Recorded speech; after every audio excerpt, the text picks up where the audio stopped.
Hello friends, welcome to my YouTube channel happy fit on happiness with yoga. तो friends, आज हम बात करते हैं स्वामी विवेकानंद जी की। वैसे तो स्वामी विवेकानंद जी को कौन नहीं जानता, पर आज हम बात करेंगे उनके यौगिक जीवन की और उनके योग के प्रचार प्रसार में किस प्रकार भूमिका रही। तो आइए पहले हम स्वामी विवेकानंद जी के बारे में जानने का प्रयास करते हैं। स्वामी विवेकानंद जी का जन्म 1863 में बंगाल में हुआ था। विवेकानंद जी बचपन से ही आध्यात्मिक, धार्मिक एवं कर्म प्रधान प्रवृत्ति के थे। बचपन से ही ईश्वर को जानने की इच्छा ने उनको श्री रामकृष्ण परमहंस से मिलाया और उन्हें अपना गुरु स्वीकार कर लिया। विवेकानंद जी अपने गुरु के मार्गदर्शन से इतने प्रभावित हुए कि उन्होंने योग और अध्यात्म को इस प्रकार अपना लिया कि 25 वर्ष की आयु में ही उन्होंने गेरुआ वस्त्र धारण कर संन्यास को अपनाया और योग से संपूर्ण दुनिया को अवगत कराया। तो अब हम बात करेंगे स्वामी विवेकानंद ने किस प्रकार योग को समझाया। उनके अनुसार योग के द्वारा शारीरिक एवं मानसिक विकारों से मुक्ति पाई जा सकती है और सकारात्मकता को ग्रहण किया जा सकता है। स्वामी जी ने योग को विज्ञान से जोड़ते हुए बताया कि जिस प्रकार हम विज्ञान में प्रयोग करते हैं एवं आउटपुट को ऑब्जर्व करते हैं, ऐसे ही योग में हम अपने अंदर के ज्ञान को माइंड के थ्रू ऑब्जर्व करते हैं। इसे ही आत्मज्ञान कहते हैं।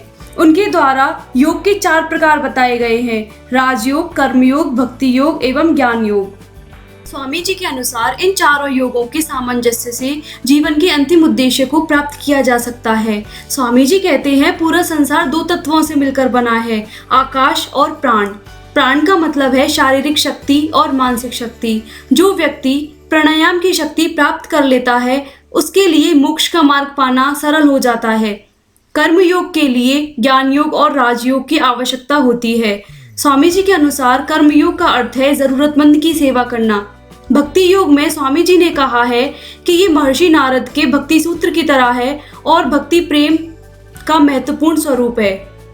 इन सभी योगों में स्वामी जी ने राजयोग को सबसे महत्वपूर्ण बताया है।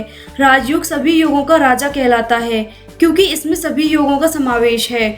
जिस तरह राज का अर्थ है सम्राट, जो कि हमेशा स्वाधीन होकर आत्मविश्वास एवं महानता के साथ काम करता है, उसी प्रकार राजयोगी भी किसी के पराधीन ना होकर स्वाधीनता से और निर्भय होकर कार्य करता है। स्वामी जी कहते हैं कि जब तक किसी बात को स्वयं प्रत्यक्ष ना करें, तब तक उस पर विश्वास ना करें। यही राजयोग है। स्वामी जी के अनुसार राजयोग का मतलब पतंजलि के योग सूत्र हैं, जिनमें अष्टांग योग का वर्णन है। अष्टांग योग के अंतर्गत यम, नियम, आसन, प्राणायाम, प्रत्याहार, धारणा, ध्यान, समाधि आते हैं, जिनके बारे में हम नेक्स्ट वीडियो में चर्चा करेंगे। विवेकानंद के अनुसार समाधि ही अष्टांग योग का फल है, जो जीवन का लक्ष्य है। राजयोग के द्वारा ही हम जीवन के इस लक्ष्य को प्राप्त कर सकते हैं। तो फ्रेंड्स, अब हम बात करेंगे कि स्वामी जी ने किस तरह से योग का प्रचार प्रसार पूरी दुनिया में किया। स्वामी जी ने पाया कि भारत की आध्यात्मिकता की चेतना जगाने का बेस्ट तरीका योग ही है। स्वामी जी ने योग के साइंटिफिक स्वरूप पर जोर दिया। स्वामी जी ने भारत की आध्यात्मिकता और पश्चिम की मानवता का समावेश कर योग के मॉडर्न रूप को दुनिया के सामने बताया। स्वामी जी ने पूर्व और पश्चिम के बीच पुल बनाने का कार्य किया। स्वामी जी ने 1893 में अपने शिकागो भाषण के दौरान पूरी दुनिया को भारतीय संस्कृति और योग के महत्व के बारे में बताया। भारत में उन्होंने रामकृष्ण मिशन की स्थापना की, जो समाज सेवा के कार्य में लगा हुआ है। तो फ्रेंड्स, कैसा लगा मेरा वीडियो? अगर आपको मेरा वीडियो अच्छा लगा तो प्लीज़ लाइक करें, शेयर करें एंड सब्सक्राइब करें। Thank you.